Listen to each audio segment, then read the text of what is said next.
The Mandalorian, The Jedi. What's your The two Jedi. cents? Yeah, it was good. It was okay, wasn't it? Yeah, I enjoyed it.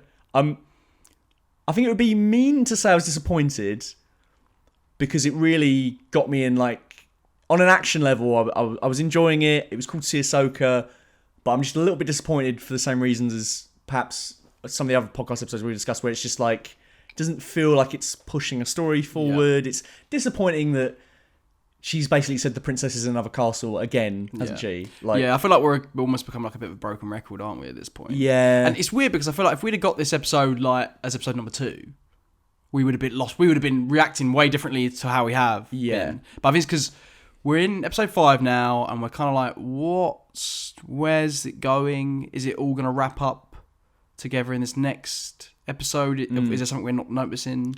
Well, we were kind of discussing, weren't we, the fact that there's been so many instances, it was kind of in the last season, but particularly this season, of he's found this new supporting character he's gotten to know, and now he's like left them, and now there's a new supporting character. And even like Carl Weathers and Gina Corona's characters, who were quite prominent in the first season, they've just been relegated to one episode this season. Yeah. So we were kind of wondering if, is there going to be some sort of thing at the end of the season where he needs to, like, go get people? Exactly. I think what's going to happen potentially is, obviously he's going to get jumped, isn't he, by Moff Gideon? Surely. They should snatch the child. He needs to have the thing he needs the most ripped away from him. Yes. And then I think he's going to go to like Cobb Vanth and all that. I think he's going to make his own little Avengers. Yeah, this is what we were talking about. We were saying he recruits them all. The Magnificent Seven for Star Wars. Yeah, that would be cool. Like Cobb Vanth. Directed by Rodriguez. Well, that's the thing. We've still got him left. Yeah. We've only got the most exciting ones, I find. Directors left. I mean, particularly with Rick Famuyiwa and Jon Favreau in the last season, I think they delivered some of the best episodes. So I'm very excited. And obviously, Rodriguez speaks for himself. Yeah, exactly. Apart from producing Predators. No, you know what? We did watch Predators. It was alright. We did. It's got some great ideas. But The Mandalorian. Yes. We're doing everything we can to avoid The Mandalorian, aren't we? Yeah, exactly.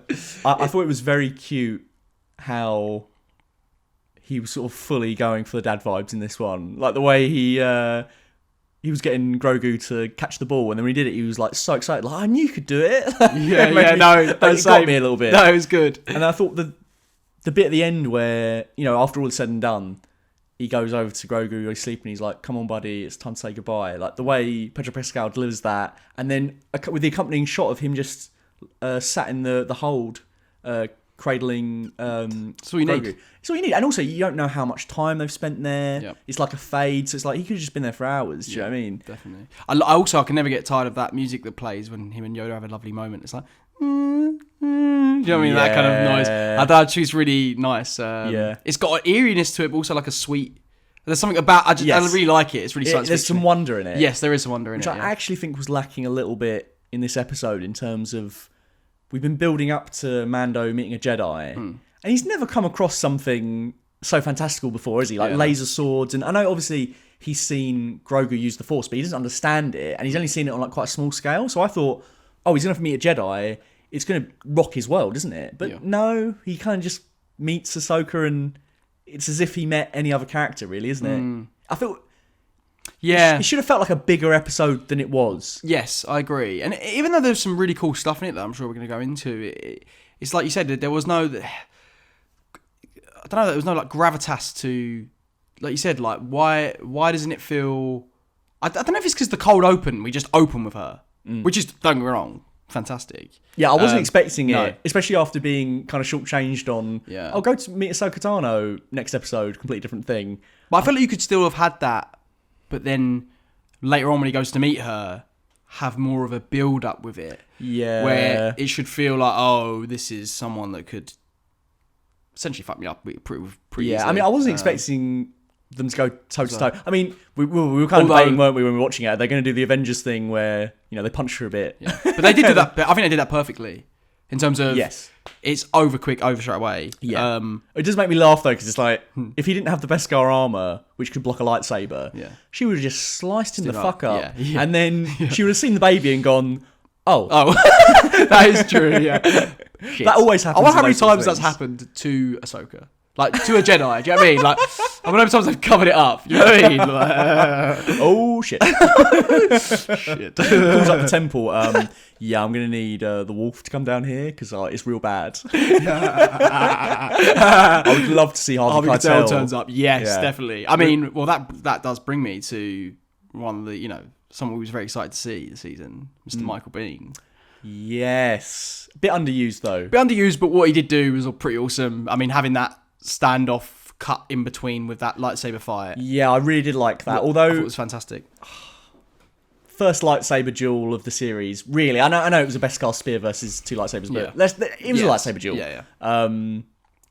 It was cool. I could have done with a bit more. Yeah. In terms of the choreography, Yeah. I liked the setup of Mando's outside with Michael Biehn, and then they're both in the garden fighting, and they both don't know. Mando and Michael Biehn don't know who's going to win, and the way Michael Biehn plays on that is really cool. I also like when he was like, "We both know we die for a good cause, and this ain't it." And you're sort of in that moment like, "Oh, okay, is he going to do the honourable thing?" I loved the shit-eating grin on Michael Bihn's face when he drops the blaster and he thinks he's won. It's like a proper like. Yeah, it's great. You guys couldn't see that. I don't know why I moved it. Did it for Just Charlie. for me. Yeah. Just for me. Baby. What I really liked about that bit as well is that it felt super like, a previous actor that we've had already, Mr. Timothy Olyphant. It felt like a section from Justified, that bit. Yeah. That whole interaction just felt like it was almost lifted from a Elmore Leonard script or, do you know what I mean, or whatever, book. And I just really liked that, the tension with that. I think they do a really good job with the standoff stuff. Yes. I guess because we've had so much material with westerns and over the years. Well, it was very Kurosawa this week, wasn't it? Very Kurosawa. I mean, there was shots that even I said to you, I was like, that looks like that's a shot from like Sanjura or something, and people online have posted already like, look, it's pretty much the same framing and stuff, which is cool. I mean, it was helped massively by that. That set was awesome, wasn't it? I mean, it was probably mostly with that the background technology. But it's still incredible. But I mean, from a design perspective, it was awesome. No, you can't tell. From no. It's weird that Michael Biehn is in the same season that we had like a big alien reference with those eggs in episode 2.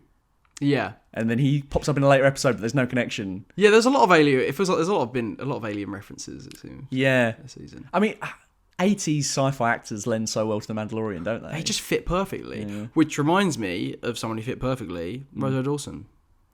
Yes, it was very cool. It was bizarre to come off of seeing Bo-Katan translated 1-to-1 from animation to live action, see them do the same thing to Ahsoka. It's almost weird, isn't it? Because there's certain things I would expect them to change. Like, she could look exactly the same in terms of the face and the tendrils and stuff, but the actual outfit was exactly the same as well. It's things like that. I'm like, well, years have passed now. I don't mind if she's in like something slightly different. That is true. Yeah, but I guess it's like they want to make it 1-to-1 so it's as satisfying as possible for the fans. It is a bit Uncanny Valley in a weird way, in a sense of like, I don't know, has there ever been anything else that has been animated before and then come to live action?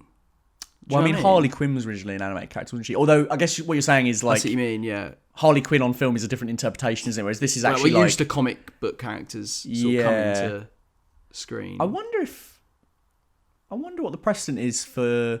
Because certainly, obviously, animation characters have been transformed into live action, but it's usually like with Scooby-Doo and stuff, it's like a different continuity, isn't it? Yeah. Whereas this is actually the same Ahsoka we've seen, So I'm trying to think if they've ever done that before. I have to look it up in time for next week's podcast. Yeah. But that'd be interesting if that's one of the first times in terms of the same exact continuity and character translating into live action.